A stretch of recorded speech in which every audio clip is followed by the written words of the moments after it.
आप सुन रहे हैं जगत गुरु तत्वदर्शी संत रामपाल जी महाराज द्वारा लिखित पुस्तक जीने की राह का पेज नंबर 117। पाठक जनों, यह तो एक उदाहरण है। वास्तव में भक्त को परमात्मा पर पूर्ण विश्वास होना चाहिए कि परमात्मा जो चाहे सो कर सकता है। यदि कोई कहे कि परमात्मा यह नहीं कर सकता, वह नहीं कर सकता, तो उसको भक्ति अधिकार ही नहीं है। क्यों अपना समय भक्ति का नाटक करके व्यर्थ करे? परमात्मा पर पूर्ण विश्वास करके भक्ति राह पर चलेगा तो मंजिल पर पहुंचेगा। परमात्मा जो करता है अच्छा ही करता है। दीक्षा लेने के उपरांत भक्त के ऊपर भक्ति की राह में कितना ही कष्ट आए, मन में यही आए कि परमात्मा जो करता है भक्त के भले में ही करता है। आप सुन रहे हैं जगत गुरु तत्वदर्शी संत रामपाल जी महाराज द्वारा लिखित पुस्तक जीने की राह का पेज नंबर 118। एक कथा। एक राजा तथा महामंत्री गुरु के शिष्य थे। महामंत्री जी को पूर्ण विश्वास था, परंतु राजा को सत्संग सुनने का समय कम मिलता था, जिस कारण से वह परमात्मा के विधान से पूर्ण परिचित नहीं था, परंतु भक्ति श्रद्धा से करता था। महामंत्री को राजा हमेशा अपने साथ रखता था, उसकी सबसे अधिक इज्जत करता था। एक मंत्री को महामंत्री से इसी बात पर ईर्ष्या थी। वह महामंत्री को राजा की नजरों में गिराने के लिए राजा को महामंत्री के विषय में निंदा करता था। एक मंत्री चाहता था कि राजा मुझे महामंत्री बना दे। उसके लिए बार बार कहता था कि राजन, यह महामंत्री विश्वास पात्र नहीं है, यह आपको कभी भी धोखा दे सकता है। एक दिन राजा तथा महामंत्री तथा वह चापलूस मंत्री व अन्य मंत्रीगण किसी अन्य शहर में जाने की तैयारी में महल के अंदर हॉल में खड़े थे। राजा अपनी तलवार को निकालकर उसकी धार यानी तीखापन चेक करने लगा और अन्य मंत्रियों से बातें भी कर रहा था, जिस कारण से राजा के हाथ की एक अंगुली कटकर गिर गई। चापलूस बोला कि हे राजा, यह क्या हो गया? हमारे राजा कितने सुंदर थे, आज हमारा दुर्भाग्य का दिन है। हाय, यह क्या हो गया? प्रजा का कौन सा भार अपने ऊपर ले लिया? महामंत्री बोला, अच्छा हुआ, परमात्मा जो करता है अच्छा ही करता है। राजा दर्द से व्याकुल था तथा ऊपर से ये शब्द सुने तो महामंत्री के प्रति गुस्सा आया और सैनिकों से कहा कि इसे जेल में डाल दो। ऐसा ही किया गया। चापलूस चुगलखोर को महामंत्री नियुक्त कर लिया, अंगुली का उपचार कराया। 6 महीने में अंगुली का घाव भरकर ठीक हो गया, कोई दर्द नहीं रहा। अब राजा के दाएं हाथ में 3 अंगुली और 1 अंगूठा बचा था। राजा अपने नए महामंत्री से अति प्रसन्न था, क्योंकि उसका दांव लग गया था। वह राजा से कहता था कि हे राजन, मैंने तो आप जी को बहुत बार कहा था कि यह आपको धोखा देगा। उस दिन आपने अपने कानों सुन लिया कि वह बोला अंगुली कट गई तो अच्छा हुआ। वह तो आप जी के मरने में खुश था, कभी आपको मरवा देता। राजा उस चापलूस की प्रत्येक बात को सत्य मानने लगा था। एक दिन राजा उस नए महामंत्री के साथ जंगल में शिकार खेलने गया। दोनों जंगल में गहरे चले गए। आगे कुछ भील लोग थे, उन्होंने उन दोनों को पकड़ लिया और अपने पुरोहित के पास ले गए। उस दिन जंगली लोगों का कोई त्योहार था। एक व्यक्ति को काटकर देवी की भेंट चढ़ाना था। उनके हाथ 2 लग गए। पुरोहित ने कहा कि 2 ले आए हो तो दोनों की ही बलि चढ़ा देते हैं, देवी और अधिक प्रसन्न होगी। परंतु पहले इनकी जांच करो कि कोई अंग भंग न हो, यानी काना कोतरा, हाथ या अंगुली कटी ना हो। जांच की तो पता चला कि एक व्यक्ति के हाथ की 1 अंगुली कटी है। पुरोहित ने कहा कि इसे छोड़ दो, दूसरा ठीक है तो इसकी गर्दन काट दो। उसी समय राजा को छोड़ दिया और चापलूस महामंत्री की गर्दन राजा के सामने ही काट दी और देवी को भेंट कर दी। राजा चल पड़ा और अपने महल में आया, सीधा जेल पर गया और महामंत्री को रिहा किया। राजा ने महामंत्री जी को सीने से लगाया और कहा कि जब मेरी हाथ की अंगुली कटी थी और आपने कहा था कि अच्छा हुआ, भगवान जो करता है अच्छा ही करता है, वह सही बात है। यदि उस दिन मेरी अंगुली नहीं कटी होती तो आज मेरी जान जाती। भगवान ने अच्छा किया। राजा ने फिर कहा कि मेरे लिए तो अच्छा हुआ, परंतु आपको 6 महीने जेल व्यर्थ में बिना दोष के काटनी पड़ी। आपके लिए क्या अच्छा हुआ? महामंत्री बोला कि आज मैं जेल में ना होता तो आपके साथ जाता। वहां मेरी गर्दन कटनी थी, मेरी मौत होनी थी। 6 महीने की कैद से मेरी जान बच गई। मेरे लिए यह अच्छा हुआ। इस प्रकार भक्त को परमात्मा पर विश्वास करके अपने जीवन के सफर पर चलना है। आप सुन रहे हैं जगत गुरु तत्वदर्शी संत रामपाल जी महाराज द्वारा लिखित पुस्तक जीने की राह का पेज नंबर 119। एक लेवा एक देवा दूतम, कोई किसी का पिता न पूतम। एक किसान के घर एक पुत्र उत्पन्न हुआ। पुत्र 8 वर्ष का हुआ तो पत्नी की मृत्यु हो गई। किसान के पास 16 एकड़ जमीन थी। कुछ वर्ष पश्चात किसान ने दूसरी शादी की। उस पत्नी से भी एक पुत्र उत्पन्न हुआ। कुछ वर्ष पश्चात उस पत्नी की भी मृत्यु हो गई। किसान का प्रथम पत्नी वाला पुत्र 16 वर्ष का हुआ। उसका विवाह कर दिया। किसान की भी मृत्यु हो गई। छोटा लड़का 10 से 12 वर्ष की आयु में रोगी हो गया। कुछ दिन उपचार कराया। फिर बड़े भाई यानी मौसी के बेटे ने तथा उसकी पत्नी ने विचार किया कि उपचार पर क्यों खर्च किया। यदि मर गया तो इसके हिस्से के 8 एकड़ जमीन अपने पास रह जाएगी। यह विचार करके पड़ोस के गांव से जो वैद्य उपचार के लिए आता था, उससे कहा कि इस लड़के की औषधि में विष मिलाकर दे दो, हम आपको धन दे देंगे। 500 रुपए के लालच में वैद्य ने उस लड़के को औषधि में विष खिलाकर मार दिया। गांव वालों को बताया गया कि रोग के कारण मृत्यु हो गई। किसी को शंका नहीं हुई। बच्चे की मृत्यु रोग के कारण हुई मान ली। उस मौसी के बेटे की मृत्यु के 1 वर्ष पश्चात बड़े भाई को पुत्र प्राप्त हुआ। खुशी का ठिकाना नहीं रहा। बच्चे के जन्म की खुशी में जीमनवार यानी लंगर किया। पूरे गांव में मिठाई बांटी गई। उसके पश्चात कोई संतान नहीं हुई। इकलौते पुत्र को प्रेम से पाला। अच्छा घी दूध दही खिला पिलाकर हष्ट पुष्ट कर दिया। 16 वर्ष की आयु में विवाह कर दिया। उस समय बाल विवाह को गर्व की बात माना जाता था। वह लड़का रोगी हो गया। वैद्य पर वैद्य बुलाए, महंगे से महंगे औषधि खिलाई, परंतु व्यर्थ रहा। उस समय 1 महीने में 1,000 की औषधि खिलाई गई। हीरा तथा मोती भस्म भी औषधि में मिलाकर लड़के को खिलाया गया, जिस कारण से 8 एकड़ जमीन भी बेचनी पड़ी। परंतु रोग घटने की बजाय बढ़ता ही चला गया और अंतिम दिन आ गया। लड़के का पिता चिंतित अवस्था में पुत्र के पास बैठा था। उसी समय लड़का बोला, भाई साहब एक काम कर। पिता ने कहा कि बेटा मैं तेरा पिता हूं। लड़का बोला कि मैं तेरा वह भाई हूं जिसको आपने विष देकर मरवाया था। मैं ही अपना बदला लेने आपके पुत्र के रूप में जन्मा हूं। उस लड़के की माताजी भी वहीं विराजमान थी। लड़का बोला कि 8 एकड़ जमीन मेरे हिस्से की थी, वह मैंने वसूल कर ली है। अब केवल कफन तथा लकड़ियों का हिसाब शेष है, उसकी तैयारी करो। यह बात सुनकर पिता उर्फ भाई का मुख फटा का फटा रह गया। अपने किए पर दोनों यानी पति पत्नी ने पश्चाताप किया। परमात्मा का विधान अटल है। बड़े भाई ने पुत्र रूप में जन्मे छोटे भाई से प्रश्न किया कि हमने लालच में आकर जो पाप किया, हमें तो परमात्मा ने फल दे दिया।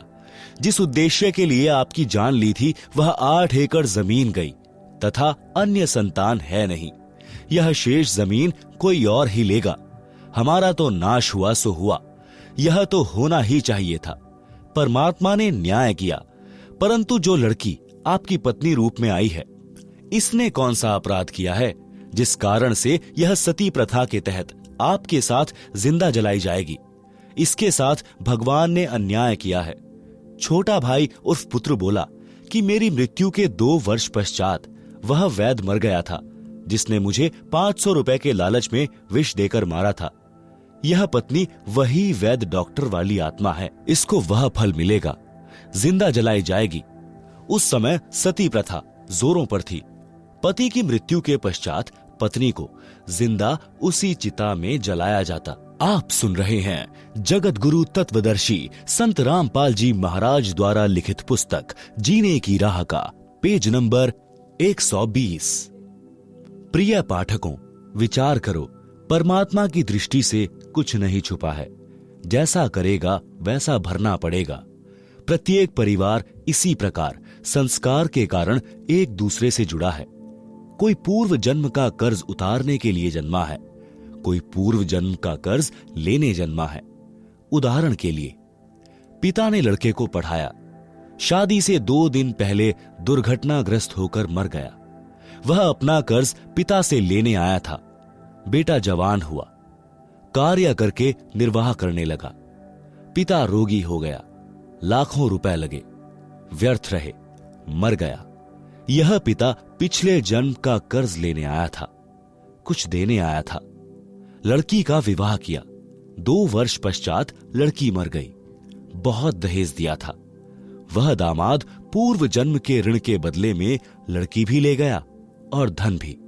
वर्तमान में जो किसी के साथ धोखा करके धन हड़प लेते हैं, वह धन अगले जन्म में दामाद बनकर वसूलेगा। परमात्मा का अटल विधान है, बुद्धिमान को संकेत ही पर्याप्त है। उपरोक्त केवल कथा नहीं है, यह हकीकत है। कोई यह कहता है कि यह तो डराने के लिए कथा बनाई, किसने देखा है क्या होगा। जैसे चोर को भद्र पुरुष समझाते हैं कि भाई चोरी मत किया कर, जब पकड़ा जाएगा तो पहले तो जनता पिटाई करेगी, फिर पुलिस पीटेगी और जेल में भी कष्ट उठाना पड़ेगा। यदि कोई कहे कि यह तो चोर को डराने के लिए कहा है, किसने देखा है कि आगे क्या होता है। विचार करें कि चोर को सच्चाई से अवगत करवाकर डराया है और सच्चाई भी है। यदि चोर सच्चाई से डरकर चोरी करना त्याग देगा तो उसकी भलाई है। यदि कहेगा कि किसने देखा है, आगे क्या होता है, उसके साथ वह सब गुजरेगी जो पहले बताई गई थी। इसी प्रकार जो उपरोक्त कथा को केवल समझाने डराने के लिए ही मानेगा तो दुर्भाग्य होगा। इसको इतनी ही सत्य समझना जैसे चोर को सतर्क किया है। लेखक ने यह कथा सन 1978 में एक पशुओं के डॉक्टर से सुनी थी, जो किसान के 2 पुत्रों वाली कथा ऊपर बताई है। वह इस कथा को अपने पास बैठने वाले को अवश्य सुनाता था, परंतु अमल कतई नहीं करता था। 10 रुपए की दवाई देकर 4 डिस्टिल्ड वाटर के इंजेक्शन लगाकर 200-300 रुपए वसूलता था। फिर शाम को मिलता तो अपने कारनामे भी बताता था कि यदि कम रुपए लूंगा तो भैंस वाला यह समझेगा कि अच्छी दवाई नहीं दी। भैंस को स्वस्थ तो 10 रुपए की दवाई से ही हो जाना था। विचार करें कि ऐसे व्यक्तियों की कथनी और करनी में अंतर है, तो उनके द्वारा सुनाई इन कथाओं का अन्य पर कैसे प्रभाव होगा। संत गरीबदास जी ने कहा है कि ये बातें कहन सुनन की नहीं है, कर पाड़ने की है, यानी इन पर अमल करना चाहिए। परमात्मा के विधान को समझकर निर्मल जीवन यापन करो, जीवन की राह को कांटों रहित बनाएं। आप सुन रहे हैं जगत गुरु तत्वदर्शी संत रामपाल जी महाराज द्वारा लिखित पुस्तक जीने की राह का पेज नंबर 121। एक लेवा एक देवादूतम।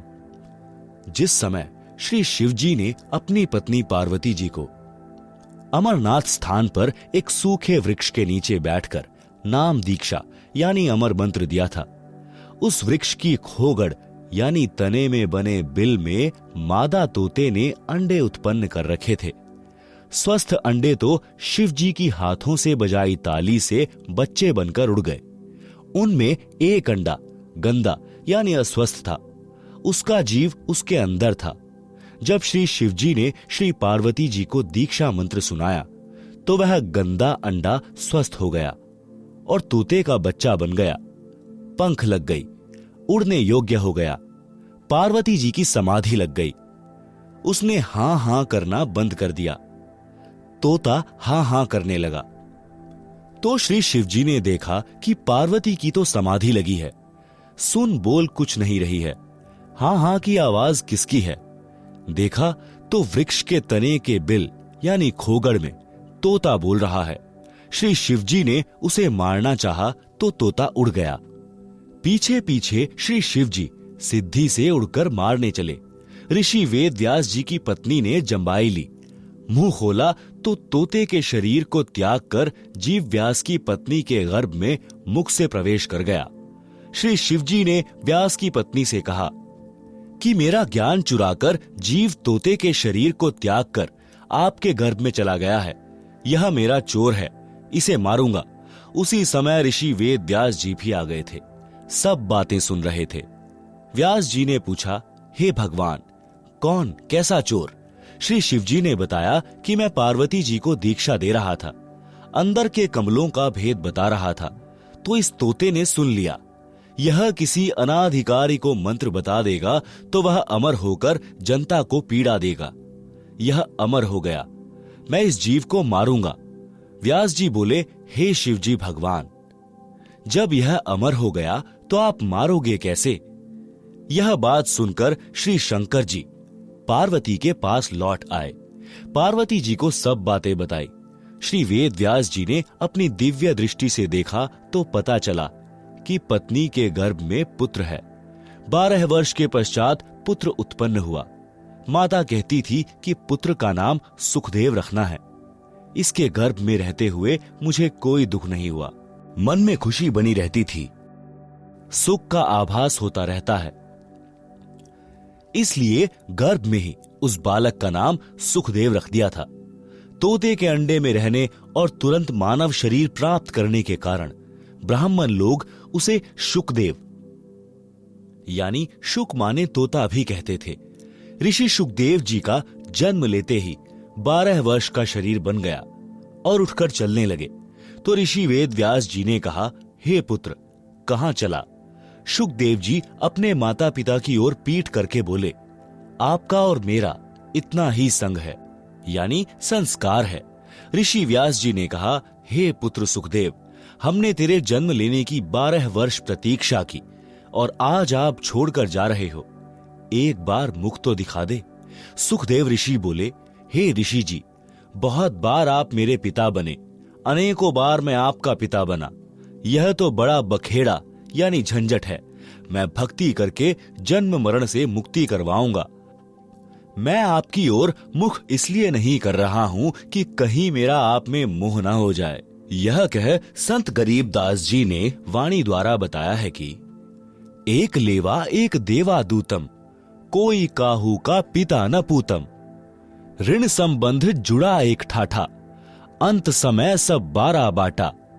आप सुन रहे हैं जगत गुरु तत्वदर्शी संत रामपाल जी महाराज द्वारा लिखित पुस्तक जीने की राह का पेज नंबर 122। भावार्थ, शुकदेव जी ने कहा कि जो परिवार के सदस्य बेटा, पिता आदि आदि नातों में हैं, वे सब पूर्व जन्मों का ऋण लेने या देने के लिए जुड़े हैं। वास्तव में कोई किसी का पिता पुत्र नहीं है। मृत्यु के उपरांत सब अपने अपने संस्कारवश भिन्न स्थानों पर जाकर अन्य शरीर धारण कर लेते हैं। इसलिए कोई किसी का पिता पुत्र नहीं है। पाठकों ने ऊपर किसान के पुत्रों वाली कथा में पढ़ा है कि बड़े भाई ने छोटे मौसी के पुत्र को 8 एकड़ जमीन के लालच में मरवाया, तो वही जीव उसका पुत्र बनकर अपना ऋण लेने जन्मा और अपना हिसाब चुकता करके मर गया। इसलिए कहा है कि एक लेवा यानी ऋण लेने वाला, एक देवा यानी ऋण चुकाने वाला, दूतम कोई काहू का पिता नहीं पूतम। ऋण संबंध जुड़ा एक ठाठा यानी परिवार रूप में ठाठ से रहते दिखाई देते हैं। अचानक मृत्यु हो जाती है। अंत समय में 12 बाटा यानी मृत्यु के पश्चात कोई नहीं, और जन्म लेगा यानी 12 यानी 12 बाट यानी रास्तों पर चले जाएंगे। इतनी वार्ता पिता से करके शुकदेव आकाश में उड़कर अन्य स्थान पर चला गया। प्रिय पाठकों, इसलिए भक्ति करो और जीव का कल्याण करवाओ। केवल परिवार से चिपक कर अपना जीवन नष्ट न करो। परमात्मा की भक्ति से ऋण भी सरलता से उतर जाएगा। आप सुन रहे हैं जगत गुरु तत्वदर्शी संत रामपाल जी महाराज द्वारा लिखित पुस्तक जीने की राह का पेज नंबर 123। कथनी और करनी में अंतर घातक है। एक व्यक्ति प्रसिद्ध कथावाचक था तथा प्रतिदिन रामायण का पाठ भी करता था। एक दिन किसी कार्यवश पाठी जी को शहर जाना पड़ा। उसके साथ उसका साथी भी था। गांव से 3 किलोमीटर दूर रेल का स्टेशन था। सुबह 5 बजे गाड़ी पर चढ़ना था, इसलिए स्नान करके स्टेशन पर पहुंच गए। विचार किया कि पाठ गाड़ी में कर लूंगा। गाड़ी में चढ़ गए। जिस डिब्बे में वे दोनों चढ़े वह भरा था, कोई सीट खाली नहीं थी। कुछ व्यक्ति खड़े थे। गाड़ी चल पड़ी। कुछ देर पश्चात उस पाठी ने सीट पर बैठे 2 व्यक्तियों से कहा कि भाई साहब, कृपया मुझे सीट दे दें, मैंने रामायण का पाठ करना है। आज गाड़ी पकड़ने की शीघ्रता के कारण घर पर नहीं कर सका। सज्जन पुरुषों ने पूरी सीट ही खाली कर दी। वे खड़े हो गए और बोले, हे विप्र जी, हमारा अहोभाग्य है कि आज हमको भी पवित्र ग्रंथ रामायण जी का अमृत ज्ञान सुनने को मिलेगा। पंडित जी ने पाठ ऊंचे स्वर में बोलना शुरू किया। प्रसंग था, भरत ने अपने बड़े भाई के अधिकार वाले राज्य को स्वीकार नहीं किया। जब तक श्री रामचंद्र जी वनवास पूर्ण करके नहीं आए, तब तक राजगद्दी पर अपने भाई रामचंद्र की जूती रखी और स्वयं पृथ्वी पर बैठा और नौकर बनकर राजकाज संभाला। जब भाई रामचंद्र अयोध्या लौटे तो उनको राज्य लौटा दिया। भाई हो तो ऐसा। पाठ संपूर्ण होने पर सब ने कहा कि वाह पंडित जी वाह, कमाल कर दिया। एक व्यक्ति उसी डिब्बे में ऐसा बैठा था जिसने अपने पिताजी की वर्षी पर 1 दिन का पाठ करना था। कोई पाठी नहीं मिल रहा था।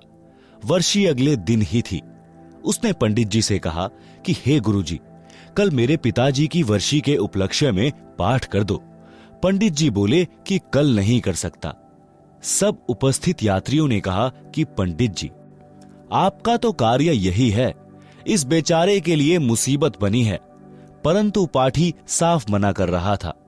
सबने पूछा कि ऐसा क्या आवश्यक कार्य है जो आप कल पाठ को मना कर रहे हो। पंडित जी बात को टाले, बस वैसे ही। उसका साथी बोला कि मैं सच्चाई बताऊं, यह कल क्यों पाठ नहीं कर सकता। इसने अपने भाई पर 50 गज की कुर्ड़ी के गड्ढे पर मुकदमा कर रखा है। मैं इसका गवाह हूं, कल की तारीख है।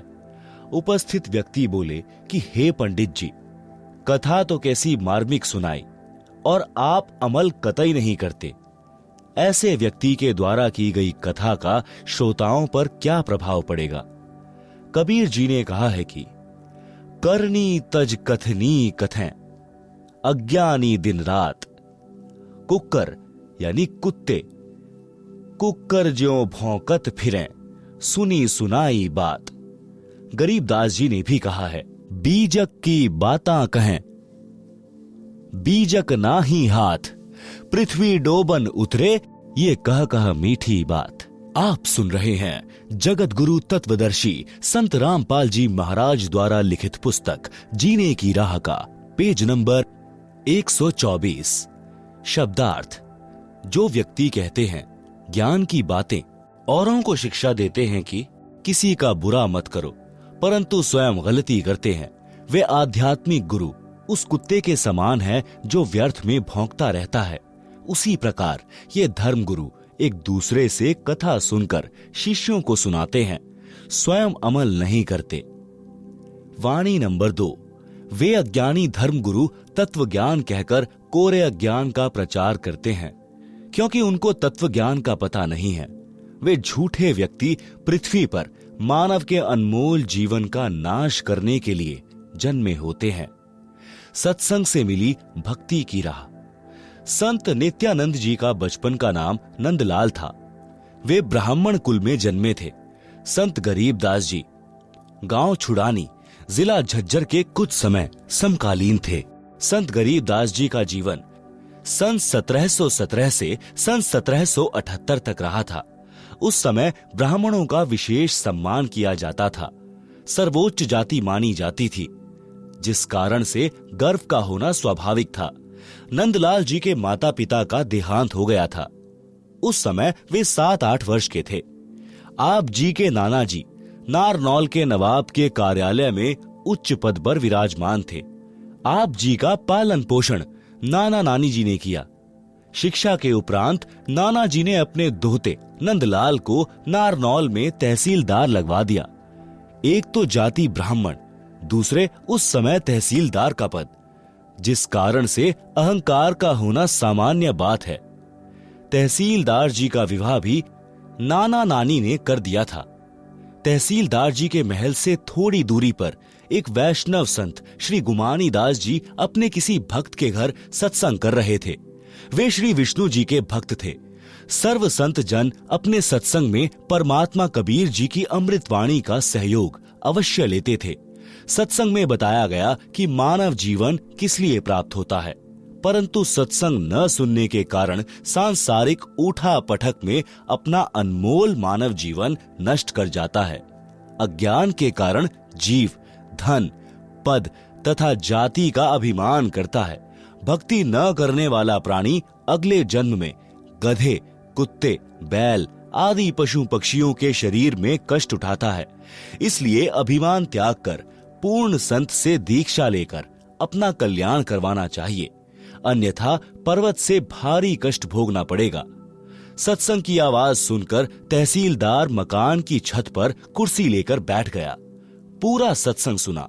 दीक्षा लेने की प्रबल प्रेरणा बन गई, परंतु जाति और पद का अहंकार परेशान कर रहा था।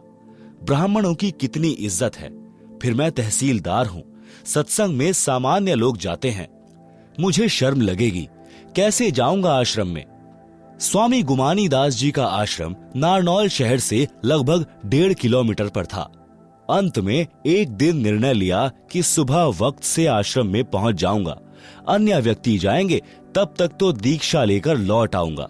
सत्संग करके संत जी आश्रम में चले गए। सुबह उठकर कुछ देर सैर करते थे। एक दिन नंदलाल जी घोड़े पर बैठकर सुबह आश्रम की ओर जा रहे थे। गुमानी दास जी सैर के लिए उसी रास्ते पर जा रहे थे। संत जी ने सिर के बाल कटा रखे थे, उस्तरा फिरा रखा था, सिर पर कोई वस्त्र नहीं था। नंदलाल जी ब्राह्मण होने के नाते सौण कसौण पर विश्वास रखते थे। किसी अच्छे कार्य के लिए जाते और आगे से कचकोल काढ़े यानी सिर पर उस्तरा फिराए कोई आ जाता तो अपना जाना रद्द कर देते थे। आश्रम में दीक्षा लेने जा रहे थे। जिंदगी का सर्वोत्तम दिन था। आगे से सिर पर उस्तरा फिराए एक व्यक्ति मिल गया। नंदलाल जी का माथा ठनका और क्रोध आया। विचार किया कि आज दीक्षा का अवसर नहीं छोड़ना है, परंतु अपने सौण कसौण को भी निष्क्रिय करना था। इसलिए अपने आप समाधान निकाल लिया कि इस मनहूस के सिर में टोला यानी हाथ की एक उंगली का उल्टा भाग मार देता हूं, कसौण समाप्त हो जाएगा। इसी उद्देश्य से घोड़ा उस व्यक्ति यानी संत गुमानी दास जी के पास जाकर रोका और कहा कि हे कमबख्त, तूने आज ही सिर मुंडवाकर मेरे सामने आना था। आज मैं अपनी जिंदगी के सबसे उत्तम कार्य के लिए आश्रम में जा रहा था। यह कहकर गुमानी दास जी के सिर पर टोले मारे और घोड़ा आश्रम की ओर चला दिया। संतों के साथ ऐसी घटनाएं आम होती हैं, वे अधिक ध्यान नहीं देते। विचार तो किया कि व्यक्ति सभ्य तथा कोई उच्च अधिकारी तथा उच्च कुल का लग रहा था। कार्य पालियों वाले कर गया। नंदलाल आश्रम में गया। वहां संत के शिष्य मिले। राम राम हुई। आने का कारण बताया। घोड़ा वृक्ष से बांध दिया और संत जी के आसन के पास बिछी बोरी पर बैठ गया। संत गुमानी दास जी सैर के पश्चात स्नान करके आसन पर बैठे तो घोड़ा देखा। फिर समझते देर न लगी। नंदलाल जी ने देखा तो शर्म के मारे नीची गर्दन कर ली। गुमानी दास जी को आश्रम के भक्तों ने बता दिया था कि यह तहसीलदार जी दीक्षा लेने आए हैं। नंदलाल जी संत के चरणों में गिर गए और टोला मारने का कारण बताया। संत गुमानी दास जी ने कहा कि हे भक्त, जब हम एक आने का घड़ा कुम्हार के पास से लेने जाते हैं तो उसको टोले मार मार कर बजाकर जांचते हैं कि कहीं फूटा तो नहीं है। आप जी तो जिंदगी का सौदा करने आए हो। आपने गुरुजी बजाकर देख लिया तो कोई पाप नहीं किया। नित्यानंद जी संत जी के शीतल स्वभाव से और भी अधिक प्रभावित हुए। दीक्षा ले ली। संत गुमानी दास जी ने उनका नाम बदलकर नित्यानंद रख दिया। जब सत्संग से जीने की राह मिली तो नित्यानंद जी ने वाणी बोली। आप सुन रहे हैं जगत गुरु तत्वदर्शी संत रामपाल जी महाराज द्वारा लिखित पुस्तक जीने की राह का पेज नंबर 125। ब्राह्मण कुल में जन्मा था, मैं करता बहुत मरोड़, गुरु गुमानी दास ने दिया कुबुद्धि गढ़ तोड़। फिर कितने अधीन हुए वह इस वाणी से पता चलता है। सिर सौंपा गुरुदेव को, सफल हुआ यह शीश, नित्यानंद इस शीश पर आप बसे जगदीश। भावार्थ, जब तक सत्संग के विचार सुनने को नहीं मिलते तो भूलवश मानव अहंकार में सड़ता रहता है। जब ज्ञान होता है कि आज राजा है, मृत्यु उपरांत गधा कुत्ता बनेगा, तो इस अहंकार का क्या बनेगा। इसलिए भक्त अपने उस अड़ंगे को ज्ञान से साफ करके भक्ति पथ पर चलते हैं और सफलता प्राप्त करते हैं। श्रीलंका के राजा रावण ने भक्ति बहुत की, परंतु अहंकार नहीं गया, जिस कारण से विनाश को प्राप्त हुआ। रावण भी ब्राह्मण था, नित्यानंद जी भी ब्राह्मण थे, सत्संग सुनकर निर्मल हो गए। रावण को सत्संग सुनने को नहीं मिला, जिस कारण से जीवन व्यर्थ गया और अमिट कलंक भी लग गया।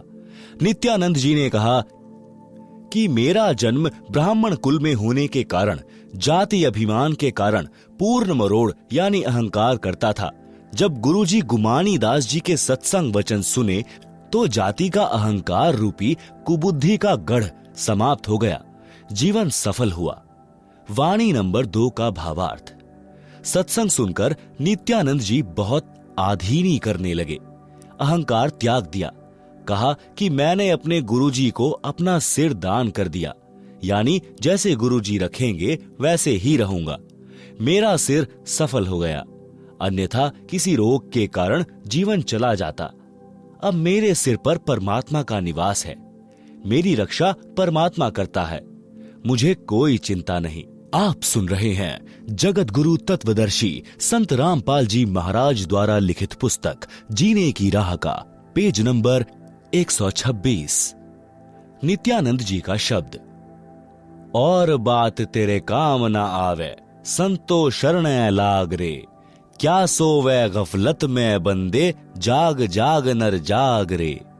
तन सराय में जीव मुसाफिर, करता रहे दिमाग रे, रात बसेरा कर ले डेरा, चले सवेरा त्याग रे।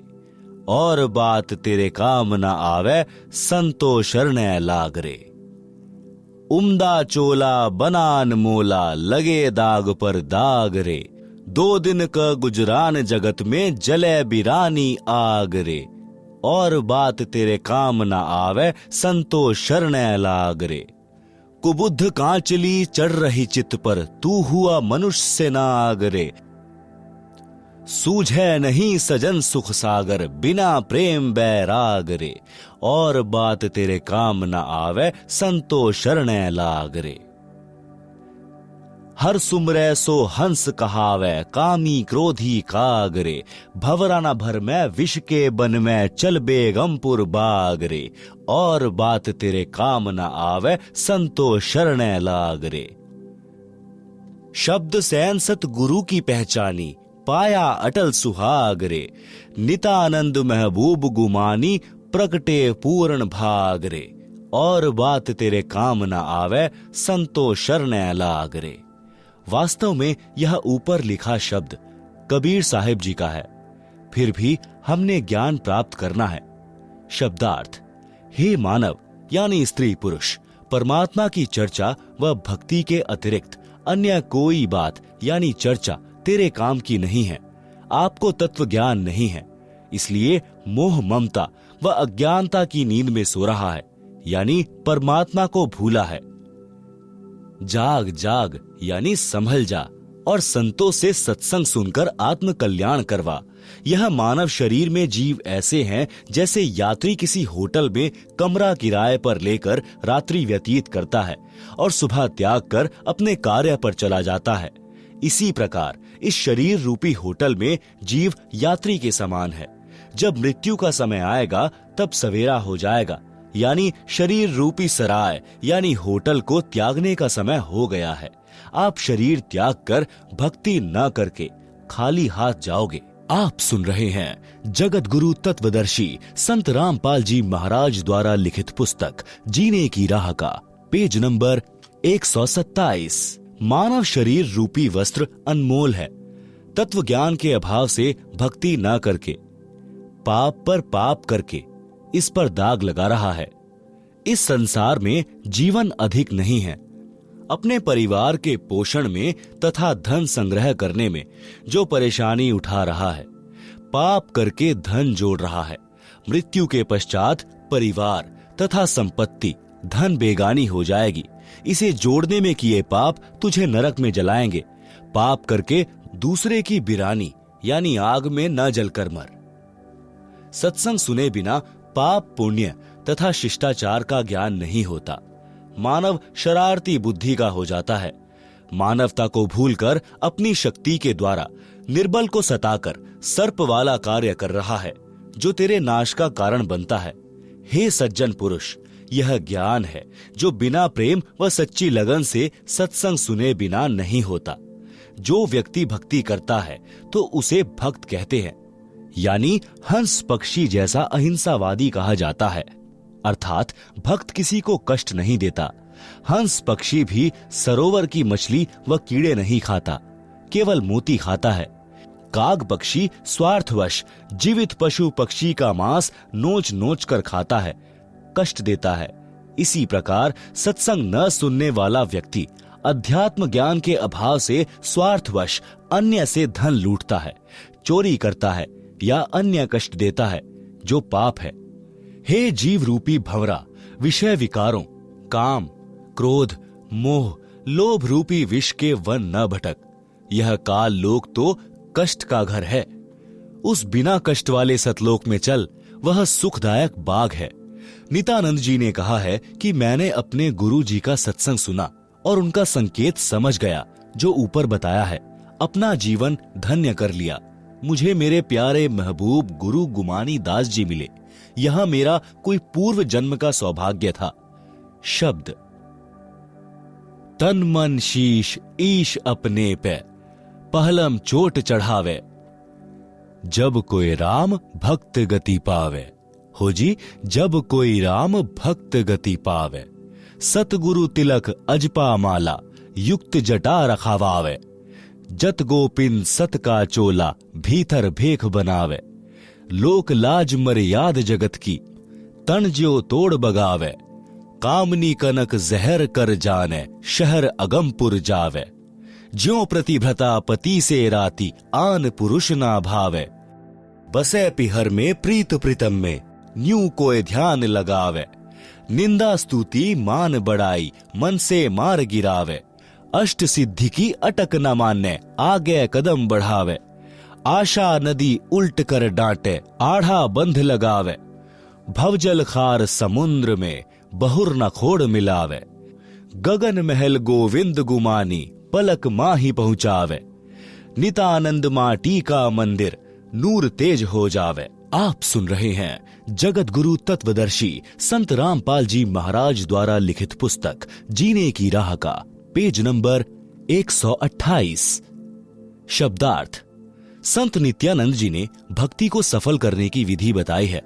कहा है कि गुरु जी से दीक्षा लेने के पश्चात परमेश्वर को पूर्ण रूप से समर्पित हो जाना चाहिए और तन मन धन अपने परमेश्वर को पहलम चोट चढ़ावे, यानी प्रारंभ से ही कुर्बानी का भाव बन जाए। तब भक्त की गति यानी मुक्ति होगी। वाणी नंबर 1। कुछ साधक बाहरी वेश बनाते हैं।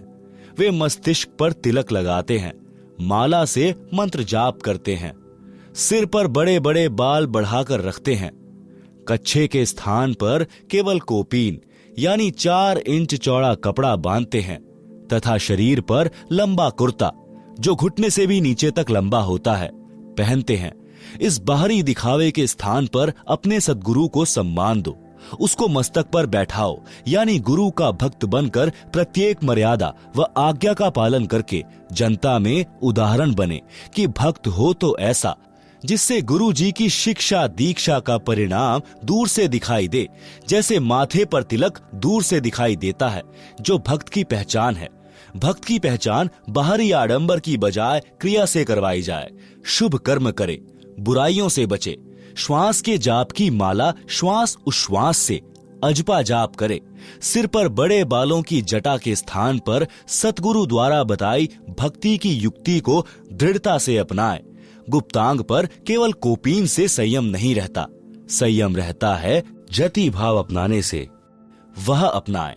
युवा स्त्री को देखकर मन में दोष न आने दें, सत्य वचन बोलें। यह भक्त का असली चोला यानी भक्त दिखाई देने वाला वस्त्र है। सत्य ज्ञान से पता चलता है कि यह सत्य भक्ति कर रहा है या अपना जीवन गलत साधना में नष्ट कर रहा है। संसार के व्यक्तियों के व्यंगों व लाज यानी शर्म के कारण भक्ति में बाधा न आने दें। उस लोक लाज यानी यह शर्म की लोग क्या कहेंगे। मैं सत्संग में जाता हूँ, दंडवत करता हूँ, परंपरागत भक्ति त्याग दी है। इस लोक लाज को तिनके की तरह तोड़कर फेंक दें, यानी उसको बाधा न बनने दें। कनक यानी स्वर्ण तथा कामिनी यानी सुंदर युवती को देखकर अपनी नियत में दोष न आने दें, उसे विष के तुल्य जाने, तब साधक अमर लोक में जा सकेगा। अपने इष्ट देव के प्रति पतिव्रता स्त्री की तरह समर्पित रहें, जैसे पतिव्रता स्त्री अपने पति के अतिरिक्त अन्य किसी पुरुष को पति रूप में इच्छा नहीं करती, चाहे कितना ही सुंदर व धनवान हो। अपने परमात्मा की भक्ति को कभी न भूलें। लोग दिखावा न करके हृदय से मन मन में श्वास उश्वास से परमात्मा के नाम का स्मरण करता रहे। भक्त से तात्पर्य है कि स्त्री या पुरुष कोई भी हो। जैसे पतिव्रता स्त्री अपने मायके घर चली जाती है तो वह परिवार को पता नहीं लगने देती कि वह अपने पति को याद करती है। इस प्रकार साधक अपना ध्यान प्रभु चिंतन में लगाएं। आप सुन रहे हैं जगत गुरु तत्वदर्शी संत रामपाल जी महाराज द्वारा लिखित पुस्तक जीने की राह का पेज नंबर 129। पूर्ण सद्गुरु से सत्य भक्ति प्राप्त करने के पश्चात कोई भक्त की निंदा करता है तो बुरा न माने, यदि कोई प्रशंसा करता है तो उससे प्रभावित न हो। सत्य भक्ति शास्त्रानुसार विधि विधान से करते हैं तो साधक को कुछ सिद्धियां प्राप्त हो जाती हैं जो मोक्ष में सहायक नहीं होती। वे संख्या में 8 हैं। उनके द्वारा साधक किसी को हानि किसी को लाभ देकर अपनी भक्ति नष्ट करता है। वह चमत्कार दिखाकर प्रसिद्ध तो हो जाता है परंतु उसका भविष्य नरक बन जाता है, पशु पक्षियों की योनियों को प्राप्त करता है। इसलिए मोक्ष प्राप्ति की इच्छा करते हुए साधक इन अष्ट सिद्धियों वाली फोकट प्रभुता में न अटके। इनको त्याग कर मोक्ष प्राप्ति के उद्देश्य से इनसे आगे की आशा करें, आगे को बढ़ें। इस पृथ्वी लोक के धन वैभव राज संपत्ति की अनेकों इच्छाओं रूपी नदी को रोकें। आढ़ा बंद लगाना यानी दृढ़ निश्चय रूपी मजबूत बंद लगाएं। संसार रूपी खारे यानी दुखों से भरे समुद्र में फिर जन्म न लें। जिस ईष्ट की भक्ति गुरु बताता है वह गुरु अपने अनुयायियों को उस ईष्ट के धाम में जो आकाश में है पहुंचाने में पूरा सहयोग करता है। नित्यानंद जी के गुरु जी श्री गुमानी दास जी श्री विष्णु जी के भक्त थे। नित्यानंद जी ने उसी की प्राप्ति की महिमा बताई है तथा कहा है कि अपनी साधना की शक्ति को सुरक्षित रखने से सूक्ष्म शरीर जो स्थूल शरीर के अंदर है वह भक्ति की शक्ति से तेजोमय हो जाता है। यदि भक्ति नहीं करता तो वह शरीर मिट्टी के तुल्य था। इस शब्द से यह प्रमाणित हुआ है कि जैसे खिलाड़ी जिला स्तर पर खेलते हैं तो खेल के नियम वही होते हैं जो अंतर्राष्ट्रीय स्तर पर खेलने वाले खेल के होते हैं। नित्यानंद जी तो राज्य स्तर पर खेल खेला करते थे, उसको सफल किया। हम परमात्मा कबीर जी को इष्ट मानकर भक्ति करते हैं, नियम वही हैं। हम अंतर्राष्ट्रीय स्तर के खिलाड़ी हैं। संत नित्यानंद जी ने अपने जीवन के अंतिम दिन जटैला तालाब पर भक्ति करके व्यतीत किए। जटैला तालाब भिवानी जिले की तहसील दादरी में कई गांवों की सीमा पर बना है। गांव माजरा, भिगोवा, बास आदि आदि की सीमा पर है।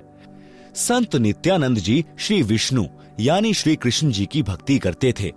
उनके गुरु श्री गुमानी दास जी दिल्ली के संत श्री चरण दास वैष्णव के शिष्य थे। पाठक जन पढ़ें सृष्टि रचना इसी पुस्तक के पृष्ठ 254 पर। आप जी को ज्ञान होगा कि संत नित्यानंद जी को किस श्रेणी का मोक्ष प्राप्त हुआ है।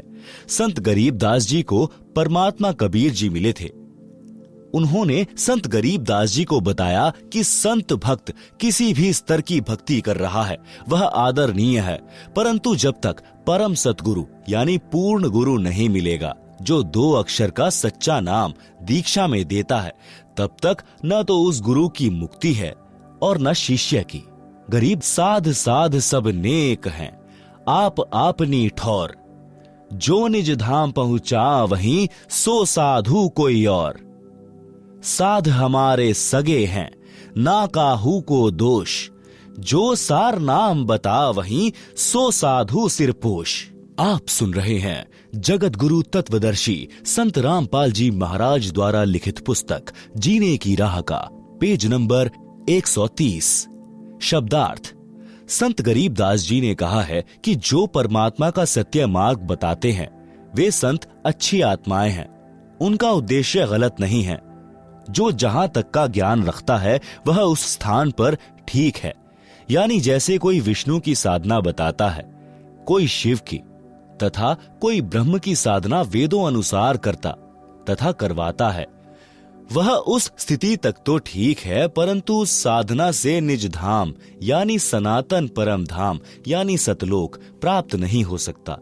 जो संत सतलोक प्राप्ति का मार्गदर्शन करते हैं वे संत उपरोक्त संतों से भिन्न हैं। जो संत परमात्मा के लिए प्रयत्नशील हैं वे सब संत हमारे सगे यानी रिश्तेदार हैं, हमारे खास साथी हैं। इनको हम दोष नहीं देते क्योंकि इनको पूर्ण मोक्ष मंत्र सार नाम का ज्ञान नहीं है। इन संतों का शिष्य बनने से जीव का पूर्ण मोक्ष नहीं होता, जन्म मरण बना रहता है। जो संत सार नाम की दीक्षा देते हैं वे हमारे सिर के ताज हैं। वे सिर माथे पर रखने योग्य हैं, अर्थात विशेष आदरणीय हैं। श्री विष्णु जी का स्वयं जन्म मरण रहता है तो उपासक को वह मोक्ष नहीं मिल सकता। जो गीता अध्याय 15 श्लोक 4 में कहा है कि तत्वदर्शी संत से तत्व ज्ञान प्राप्ति के पश्चात परमेश्वर के उस परम पद की खोज करनी चाहिए जहां जाने के पश्चात साधक फिर लौटकर संसार में कभी नहीं आता। केवल उस परमेश्वर की भक्ति करो जिसने संसार रूपी वृक्ष की रचना की है, संसार का विस्तार जिनसे हुआ है। हिंदू समाज के गुरुजन कहते हैं कि गीता का ज्ञान श्री कृष्ण जी ने अर्जुन को सुनाया। श्री कृष्ण जी श्री विष्णु जी का अवतार यानी स्वयं विष्णु जी माने जाते हैं। श्रीमद् भगवत गीता के अध्याय 4 श्लोक 5 में गीता बोलने वाले ने कहा कि हे अर्जुन, तेरे और मेरे बहुत जन्म हो चुके हैं, तू नहीं जानता, मैं जानता हूं। इससे स्पष्ट हुआ कि श्री विष्णु जी नाशवान हैं, जन्म मृत्यु होता रहता है।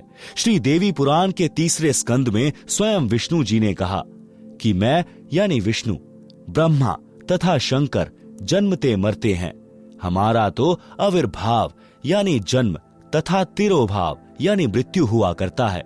इससे भी स्पष्ट है कि श्री विष्णु जी अविनाशी नहीं हैं।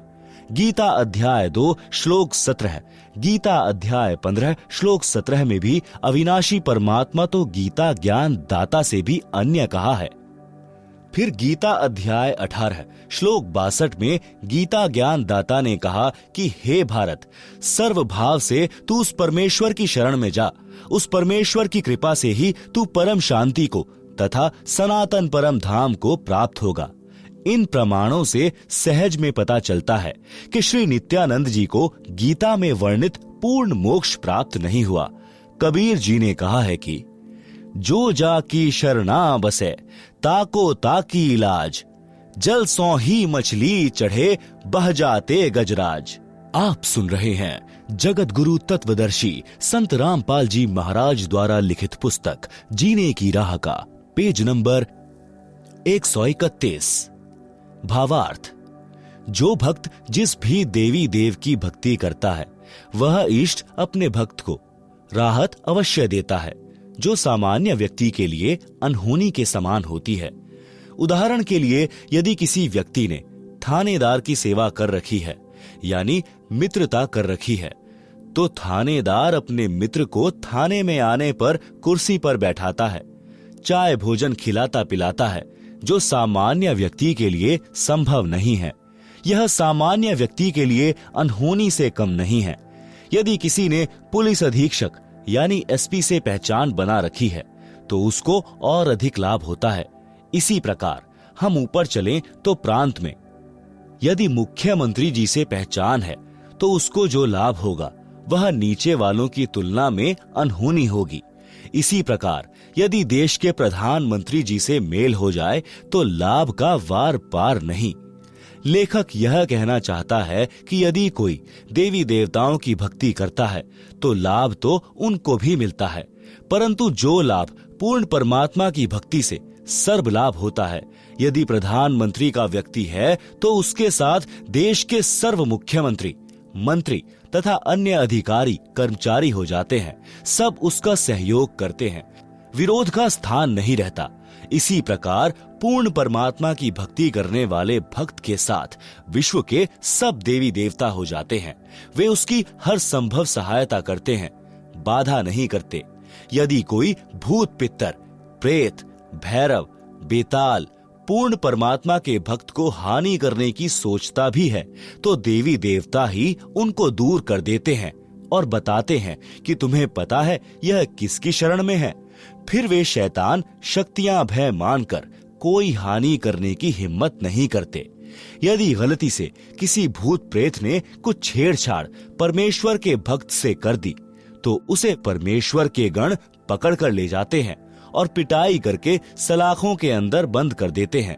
परमात्मा कबीर जी ने कहा है कि एक है साधे सब सधे, सब साधे सब जाए, माली सींचे मूल को, फूले फले अदाय।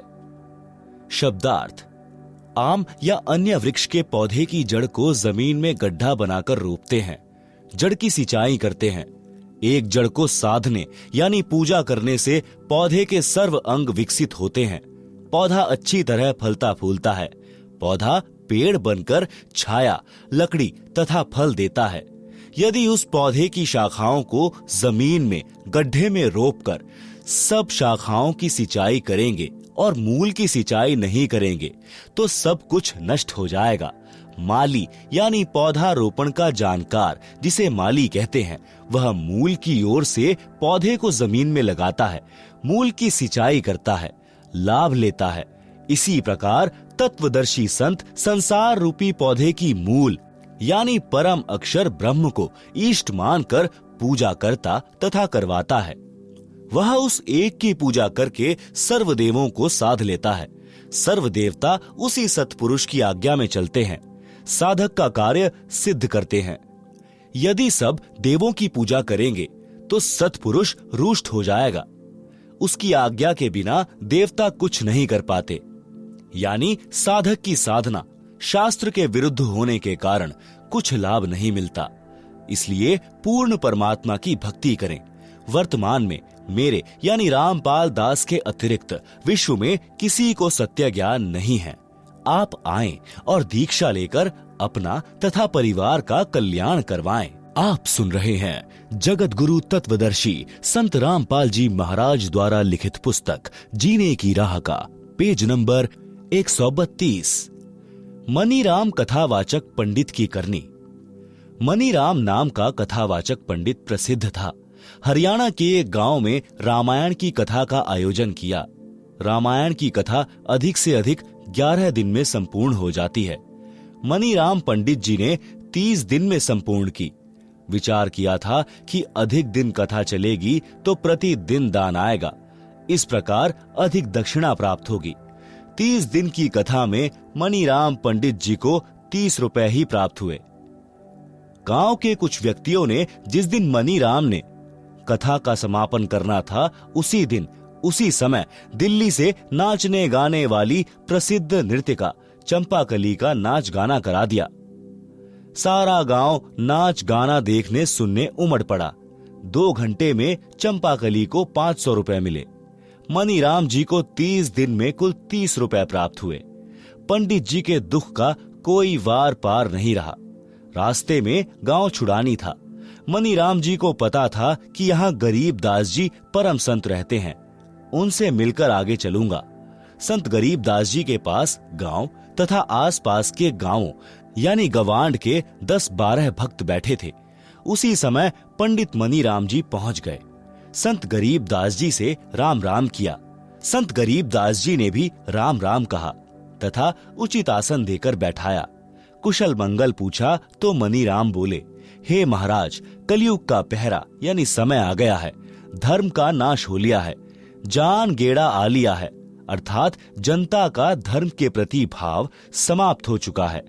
धरती आसमान फट जाए तो भी आश्चर्य की बात नहीं है।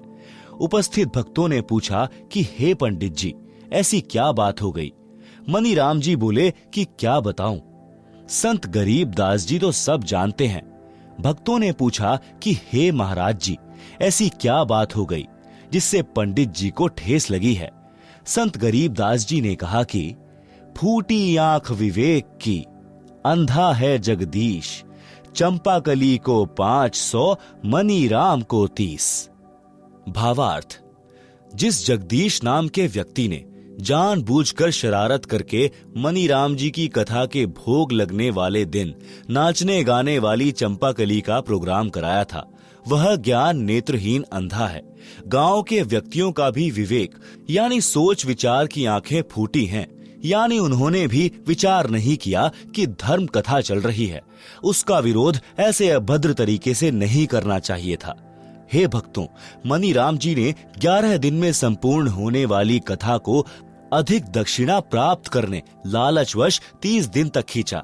गांव के कुछ शरारती व्यक्ति भी मनीराम जी के उद्देश्य से परिचित थे, जिस कारण से उन्होंने पंडित जी को सबक सिखाने के लिए नृत्यिका को बुलाकर महापाप किया है।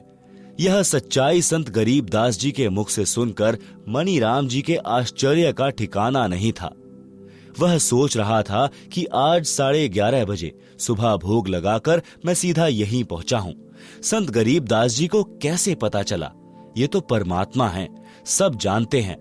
मनीराम आसन से उठा और संत गरीब दास जी के चरणों में गिर गया और बोला, प्रभु, आपने सच कहा है कि मैंने भी लालचवश कथा को लंबा खींचा था। आप तो जानी जान हो।